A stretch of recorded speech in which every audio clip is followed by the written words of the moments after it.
আসসালামু আলাইকুম। MRP passport থেকে ই পাসপোর্টের জন্য এপ্লাই করবেন। হারিয়ে যাওয়া ই পাসপোর্টের জন্য এপ্লাই করবেন। কফিলে রেখে দেওয়া ই পাসপোর্টের জন্য এপ্লাই করবেন। অথবা চুরি হওয়া ই পাসপোর্টের জন্য অথবা এমআরপি পাসপোর্ট থেকে ই পাসপোর্ট করার জন্য এপ্লাই করবেন। অবশ্যই আমার কমেন্ট বক্সে কমেন্ট করবেন অথবা হোয়াটসঅ্যাপে নক দিবেন। বর্তমানে আপনি যদি এমআরপি পাসপোর্ট থেকে ই পাসপোর্টের জন্য এপ্লাই করতে চান, মানে আপনি বাংলাদেশ এম্বাসিতে যাওয়ার আগে কিন্তু আপনাকে এপ্লাই করতে হবে ই পাসপোর্টের জন্য। এবার আসেন, এমআরপি পাসপোর্ট থেকে ই পাসপোর্টের জন্য অ্যাপ্লাই করতে হলে আপনাদের কি কি ডকুমেন্ট লাগবে। প্রথমত আমি বলি, আপনাদের পাসপোর্টের মধ্যে আপনার নাম, মায়ের নাম, বাবার নাম, এই তিনটা নাম যেভাবে আছে ঠিক সেভাবে আপনার জন্ম নিবন্ধনটাতে থাকতে হবে, অথবা আপনার আইডি কার্ডে থাকতে হবে, মানে এই দুইটার একটাতে থাকলেই হবে। তবে জন্ম নিবন্ধনটা অবশ্যই অনলাইন করা থাকতে হবে। আর যদি আইডি কার্ডটা থাকে তাহলে আপনি আইডি কার্ড দিয়েও কিন্তু ই পাসপোর্টের জন্য অ্যাপ্লাই করতে পারেন। অথবা জন্ম নিবন্ধন যদি হুবহু পাসপোর্টের সাথে মিল থাকে তাহলে জন্ম নিবন্ধন দিয়েও আপনি অ্যাপ্লাই করতে পারবেন। মানে দুইটার একটা, যদি আপনার পাসপোর্টের সাথে মিল থাকে তাহলে আপনি ই পাসপোর্টের জন্য অ্যাপ্লাই করতে পারবেন। আপনারা যারা নিজে নিজে চেষ্টা করেও ই পাসপোর্টের জন্য অ্যাপ্লাই করতে পারেন নাই, অবশ্যই আমার কমেন্ট বক্সে কমেন্ট করবেন অথবা হোয়াটসঅ্যাপে নক দিবেন।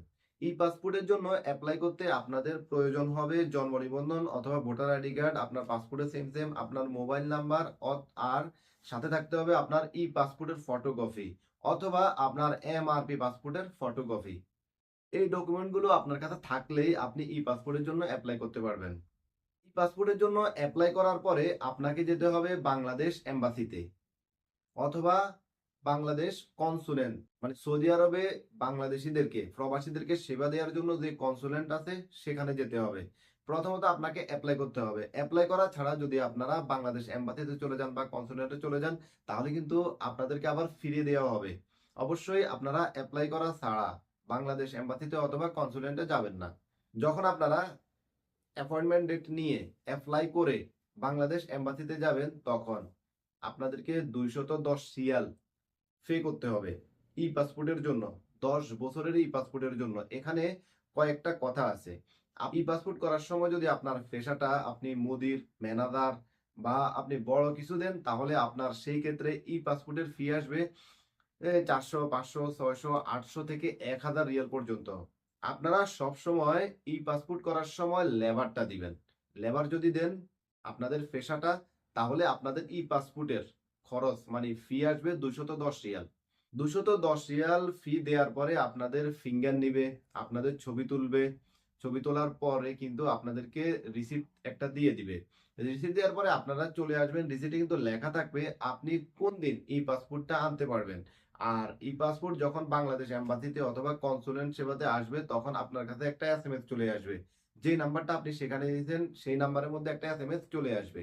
এখানে আরেকটা কথা বলে রাখি, আপনি যদি রিয়াদ বাংলাদেশ এম্বাসিতে ই পাসপোর্টের জন্য অ্যাপ্লাই করেন, ফিঙ্গার দেন, তাহলে আপনি সেখান থেকেই কিন্তু ই পাসপোর্টটা রিসিভ করতে হবে। যদি আপনি জেদ্দা থেকে, জেদ্দা কনসুলেট বা দাম্মাম, যেখান থেকেই আপনি ই পাসপোর্টের জন্য অ্যাপ্লাই করবেন, ফিঙ্গার দিবেন, সেখান থেকে আপনি ই পাসপোর্টটা রিসিভ করতে হবে। আর আপনাকে সরাসরি গিয়ে পাসপোর্টটা আনতে হবে। এমআরপি পাসপোর্টের ক্ষেত্রে আগে ছিল রিসিপ্টটা নিয়ে যে কেউ যদি বাংলাদেশ পাসপোর্ট অফিসে যেত, রিয়াদ অথবা যেখানেই হোক সেখানে যদি যেত তাহলে কিন্তু যে কেউ আপনার পাসপোর্টটা নিয়ে আসতে পারতো। এখন বর্তমানে এই পাসপোর্টটা, আপনার পাসপোর্টটা আপনাকে রিসিভ করতে হবে। সেই ক্ষেত্রে আপনার দুই ধরনের খরচ। একটা হলো যখন আপনি ফিঙ্গার দিতে যাবেন তখন আপনার এক খরচ গাড়ি ভাড়া। দ্বিতীয়বার যখন পাসপোর্টটা আনবেন তখন আবার আরেক খরচ। বর্তমানে এমআরপি পাসপোর্টটা ক্যান্সেল করে আমাদের প্রবাসীদেরকে বিশাল বড় একটা বিপদে ফেলছে। আইডি কার্ড ঠিক নাই, আইডি কার্ড সংশোধন করো, অথবা জন্ম নিবন্ধন ঠিক নাই, জন্ম নিবন্ধন সংশোধন করো। আবার দেখা যায় আবার দুইবার এম্বাসিতে যাও, খরচ, সব খরচ। যাদের বেতন 1000 রিয়াল বা 1200 রিয়াল, তাদের এক মাসের বেতন চলে যায় একটা ই পাসপোর্ট বানাতে। শেষ কথা হলো, আপনারা যারা ই পাসপোর্টের জন্য অ্যাপ্লাই করবেন, চুরি হওয়া, হারিয়ে যাওয়া, কফিলে রেখে দেওয়া, অবশ্যই আমার কমেন্ট বক্সে কমেন্ট করবেন অথবা আমার হোয়াটসঅ্যাপ নাম্বারে নক দিবেন। আল্লাহ হাফেজ, আসসালামু আলাইকুম।